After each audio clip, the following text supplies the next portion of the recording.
Thomas Bear River Smith started his career as a lawman in various places like New York City, Bear River, Wyoming, and Kit Carson, Colorado, before taking on the role of marshal in the wild cow town of Abilene, Kansas, in June 1870.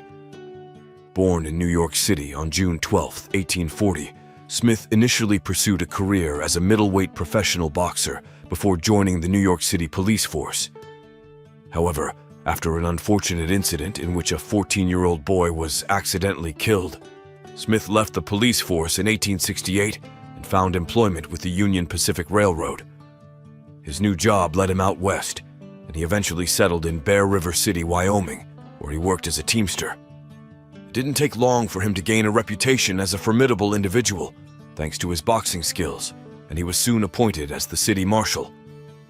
Trouble began to brew in Bear River City when vigilantes hanged a railroad worker convicted of murder. In retaliation, the man's associates from the railroad incited a vengeful mob, numbering in the hundreds, which resulted in the lawless group setting fire to town buildings and engaging in a deadly shootout with trapped citizens in a storeroom. U.S. troops from Fort Bridger had to impose martial law to restore order, which eventually led to Bear River City becoming another ghost town along the railroad route.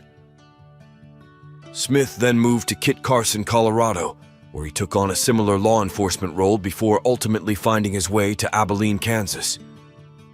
In June of 1870, he was appointed as the first marshal of this bustling cow town, which was desperately in need of law and order. He received a monthly salary of $150 plus, an additional $2 for each conviction resulting from arrests. One of Smith's initial official actions was to institute a ban on carrying weapons in town without a permit.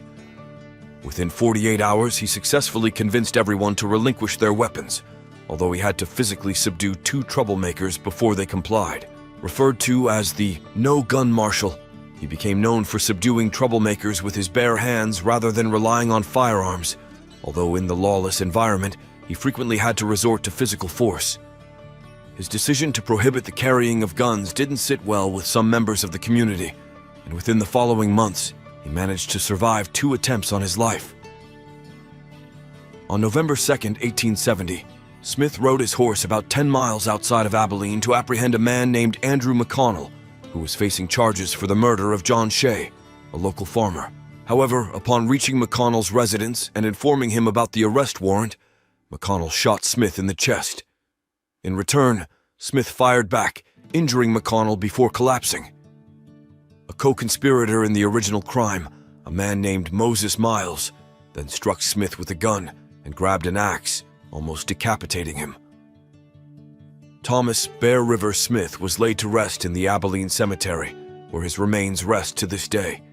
The murderous duo of McConnell and Miles were swiftly apprehended, and by March 1871, both were convicted of murder and received lengthy prison sentences for their gruesome act.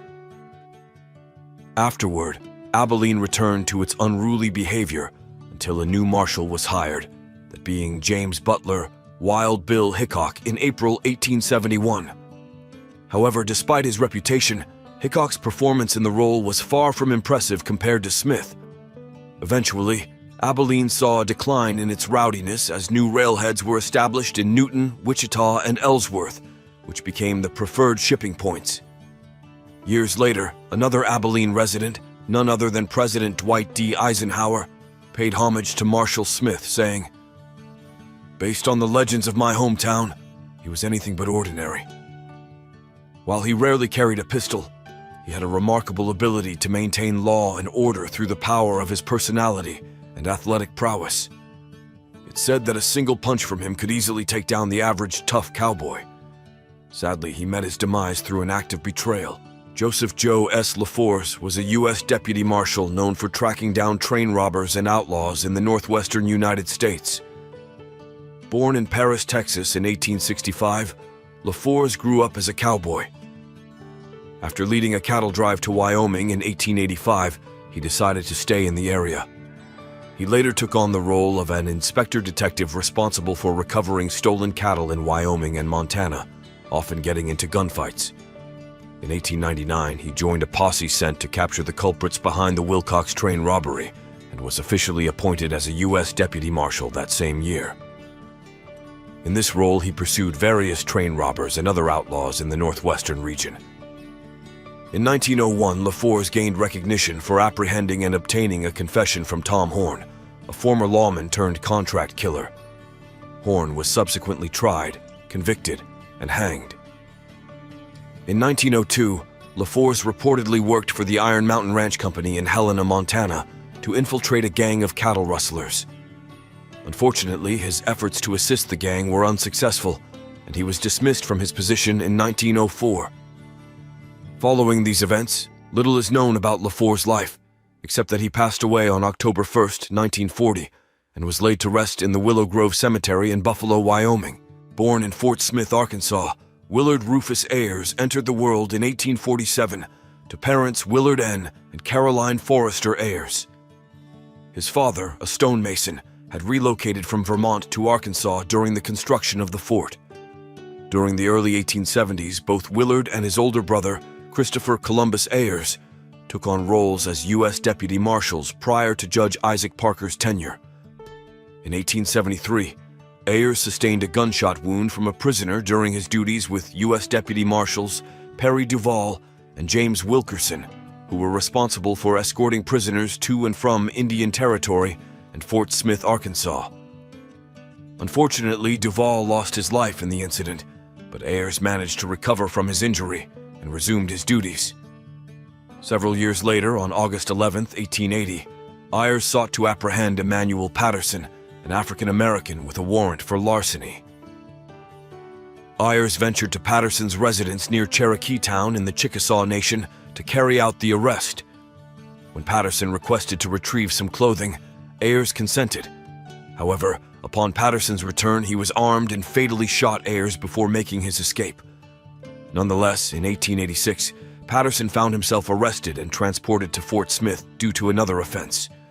Subsequently, he confessed to the killing of Ayers, asserting that he was unaware of Ayers' status as a law enforcement officer and believed he was an adversary attempting to harm him. In October 1887, Patterson was found guilty of murder and given a death sentence scheduled for the following April. Eventually, his sentence was commuted to life imprisonment, and it was within those prison walls that he met his end. Ira Otten, a distinguished Texas Ranger, earned his place in the Texas Rangers Hall of Fame.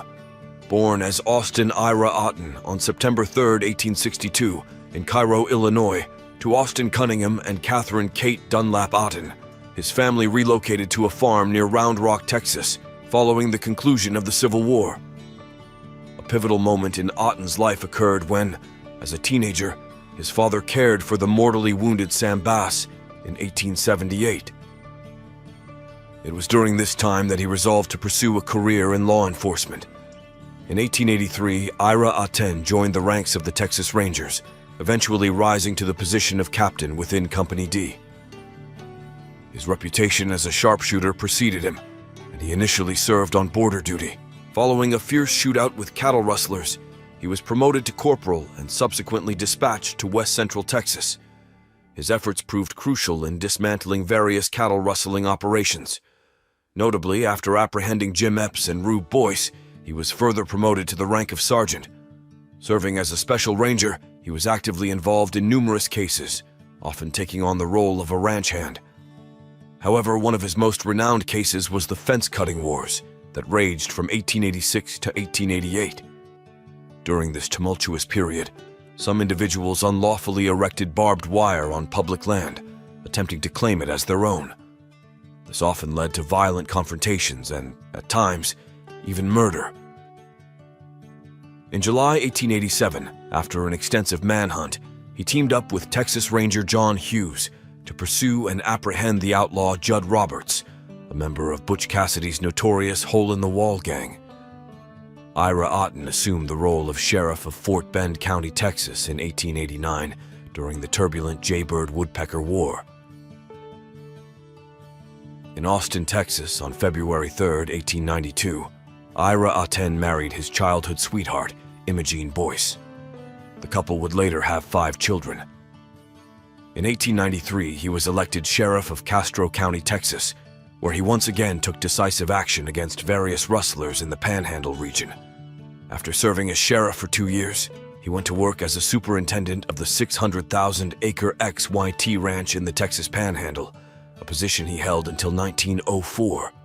In this role, he helped to stop cattle rustlers and created a ranch police force of 20 cowboys, enlisting the aid of 2 other former rangers, Ed Connell and Wood Saunders.